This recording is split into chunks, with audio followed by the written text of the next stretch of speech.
Hello mga friends! Welcome to another video. Update muli tayo. Magkano ang ating palitan? Real to peso para sa mga kababayan natin na nag-aabang at nais magpadala ngayong araw na ito. Syempre mga friends, through STC pa rin po ito. Magkakaiba po ang palitan ng bawat bangko pero konti lang naman ang difference nun. At least magkakaroon kayo ng idea kung magkano ang ating update exchange rate ngayong araw ng linggo. July 7, 2024. Update natin, 1 real equivalent ng 15.50 pesos. Para sa mga kababayan natin na nais magpadala ngayong araw na ito, yun po ang ating update exchange rate. Through STC ito mga friends ha. STC Pay to bank account kaya mataas po ang palitan. And syempre, may binabayaran na transfer fee at meron din yung VAT pag magpapadala ng pera sa Pilipinas.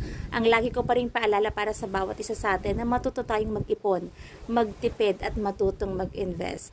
Napakahirap ng buhay sa Pilipinas mga friends, kaya kung ikaw ay uuwi, napakasarap na meron kang dalang ipon, especially para sa mga kababayan natin na nais lang mag for good.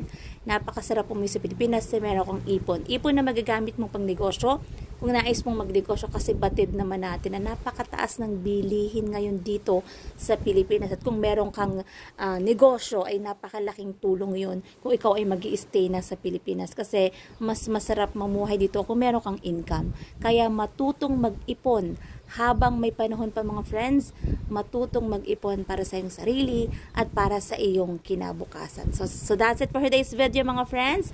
Thank you for watching and see you on my next update. God bless everyone. Much love.